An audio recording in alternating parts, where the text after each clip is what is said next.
I just made the best guacamole I've ever made in my life for 4th of July.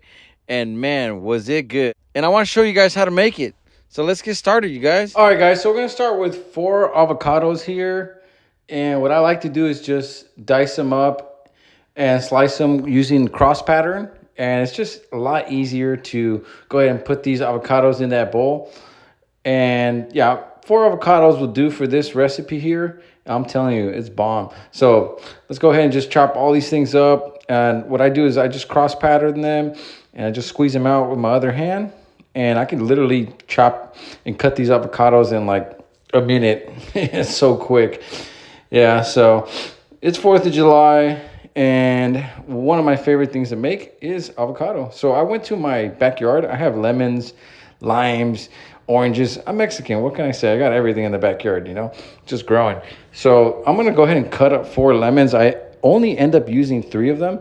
So I'm going to chop up 2 jalapeños because I like spicy guacamole. And you really can't have guacamole without jalapeños. You need to have that kick in there. So go ahead and just dice these things up, dice them up real fine.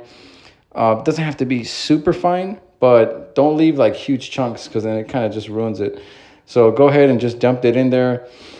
And then I'm gonna go ahead and grab an onion. And I like to do like a cross cut, and it's easier for me to peel. I'm just gonna use 1 onion. And I don't end up using all of the onion because once I chopped it up, I realized that it's gonna be a little bit too much onion.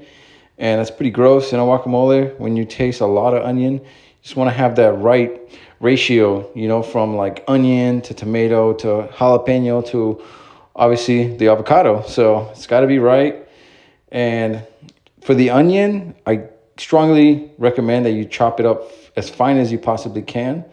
It tastes much better that way. You can't even really feel like the onion's there. So I'm going to get 2 tomatoes here and chop these up. I kind of wish I would have drained these a little bit after I chopped them because it kind of made the guacamole a little bit watery. But nonetheless, it was still really good. That's the only thing I would do differently. I usually use Roma tomatoes, which are less juicier. This time my wife brought me these from Trader Joe's. They're still very delicious. They gave it a great flavor. They were like organic tomatoes or whatever. Still tastes the same, honestly. But yeah, so I went ahead and put the tomato in there. And like I said, go ahead and add all of it. And then at this point, what you want to do is start getting your lemons, start squeezing them all in there. And one thing that you must do whenever you're cooking, especially making guacamole, is you have to try it as you're going. Okay?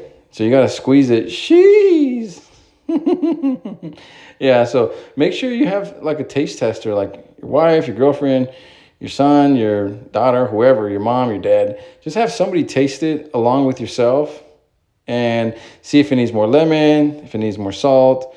This is something I always do.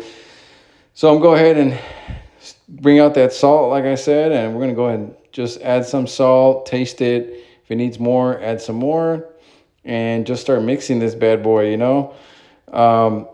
Honestly, I made this thing. It took me about 15 minutes to make, from chopping it to mixing it to adding everything to it to tasting it to making it ready to serve. And one thing you guys should notice that I did not do in this video, but once it's all done, put saran wrap. But make sure when you put the saran wrap that you put it pressed against the the guacamole, because that'll keep it fresh if you want to put it in the fridge. Okay, that's a huge tip. That's my mama's tip. You better use it or it's going to turn brown. All right, so just mix it up. Let's go ahead. And my wife, she stuck her little chip in there. She's tasting it. She's telling me more salt. So I can add a little bit more salt. Boom. Boom. Let's add some more salt in this thing.